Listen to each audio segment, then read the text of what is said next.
Augustine, an aging man with a terminal illness, is left behind at an observatory on Earth to keep track of ventures by astronauts to find another planet capable of sustaining human life, while everyone else on the island is evacuated. He lives alone in the observatory, sleeping, drinking, and taking his meals by himself.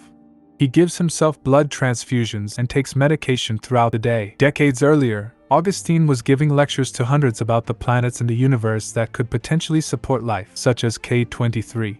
During the after-party, a woman approaches him to flirt. They have a few drinks together, and she questions him about the validity of the book he just published about K23. Augustine wakes up in the present day and starts looking through the computer to see which missions are still active. Most of them are inactive, but one does catch his eye. Eart seems to be the last mission remaining, and Augustine looks through the photos of the crew. He spots a picture of a woman he recognizes and decides to try to start contacting them. Sully, the woman in the photo, is part of a 5-person crew on Eart, and she is in charge of communication.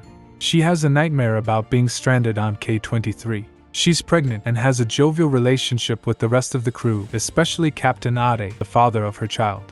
When Sully gets to her operating room, she receives an odd signal that she can't place and alerts the rest of the crew. Back on Earth, Augustine goes about his usual routine until a fire alarm starts going off in the observatory. He tracks it back to the kitchen where he extinguishes it and collapses on the floor in exhaustion. From his new vantage point, he sees a little girl crouching under the sink. He is horrified that she has been left behind. Augustine desperately tries to get in touch with someone on the radio to report the little girl, but he is unable to contact anyone. Augustine finds where the little girl has been sleeping in one of the storage units and tries to explain to her that he is not going to be able to take care of her, but she seems unable or unwilling to speak. Augustine makes the little girl dinner, and afterwards she draws him a picture of a flower, an iris, and he realizes she's trying to tell him that's her name. Augustine again tries to make contact with Eart but is still unable. Iris tries to sleep with him in his room, but Augustine sets her up in a neighboring room.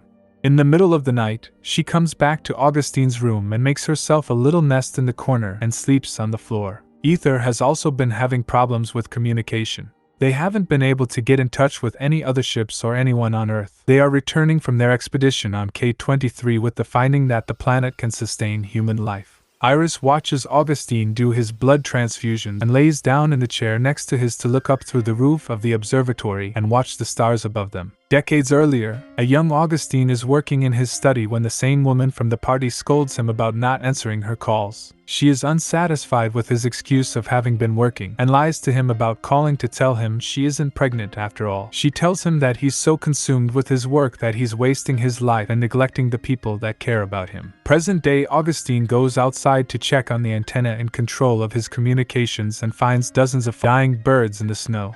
He recognizes this as a sign that the bad air has already reached the observatory, far sooner than it was supposed to. He realizes that the antenna that they have at the observatory isn't strong enough to contact Eart, but the one at Lake Hazen, previously a weather station, is strong enough.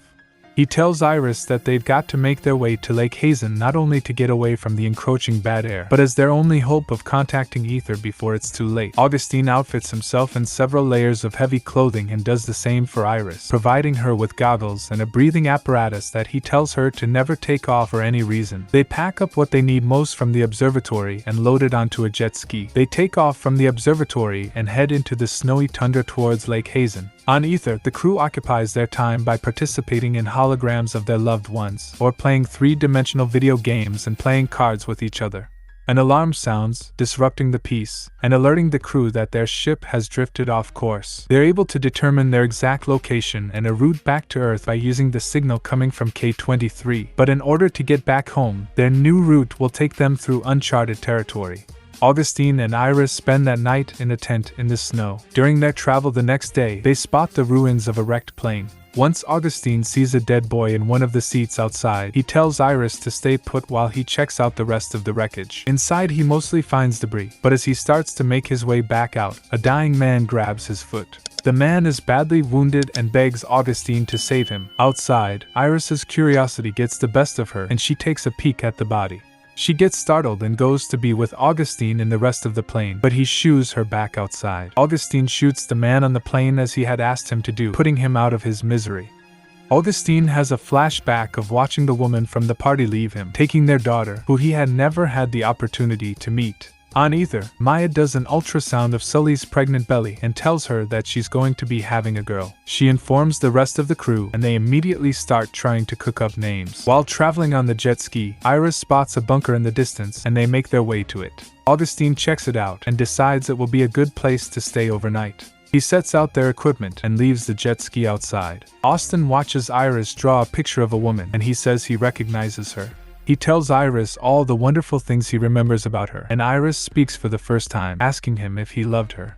That night, the bunker begins to flood as it sinks into the melting ice. Augustine gets Iris out of the bunker and tells her to run, while he tries to gather as much of their stuff as possible. He escapes the bunker just in time and tries to ride away on the jet ski, but it sinks under the ice. He tries to swim after it, but it sinks too fast and he almost runs out of air. He climbs back out of the ice and gets warmed up with Iris. They will be forced to make the rest of their journey to Lake Hazen on foot and with no supplies. Later on, Augustine gives Iris the last of their food. She seems worried, but he reassures her that there will be plenty to eat at Lake Hazen. They make their way on foot through a snowstorm, barely able to see 2 feet in front of them. Through the snow, Augustine sees wolves circling them, and he shoots at them with his shotgun.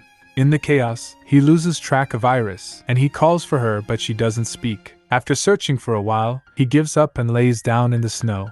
He sees a vision of the woman from the party standing over him and eventually realizes that it's Iris. He takes her into his arms, grateful to have found her. The next day, they successfully arrive at Lake Hazen and immediately set to work trying to contact Ether. Sully is able to get Augustine's signal and responds. Sully tells him that they haven't been able to get a hold of NASA and asks him what's happened to Earth. As he tries to explain, their signal gets scrambled and Sully is unable to understand him. She loses the signal and an alarm starts blaring. Ether is now traveling through the uncharted section of their route and the ship is being pelted with asteroids. Serious damage is done to the ship and their communication equipment is completely destroyed. The crew assesses the damage done to the ship and decide they will have to rebuild part of their communication systems and go outside the ship to repair it. Maya, Sully, and Ade will be taking the walk, this being Maya's first time ever leaving the ship while being in space. Maya is extremely nervous and throws up several times before they step outside. Once outside the ship, everything appears to be going fine. They make the necessary repairs to the communication system and begin making their way back inside. Before they can make it, the ship is again assaulted by asteroids. Once they subside, the crew makes sure everyone is okay. Maya is shaken up but ultimately fine, but as she makes her way back inside, she notices droplets of blood floating up from her suit and into her helmet. Ade and Sully rush her back inside the ship and Mitchell makes his way to them with the med kit. They take Maya's helmet off and as soon as they do, a large amount of blood floats out of her suit and into the ship. Maya starts to panic, saying there's too much blood, and Ade and Mitchell work to repair her wounds while Sully tries to keep Maya calm. Despite their best efforts, the crew is unable to close the wound made by debris from the ship being hit by the asteroids, and Maya dies.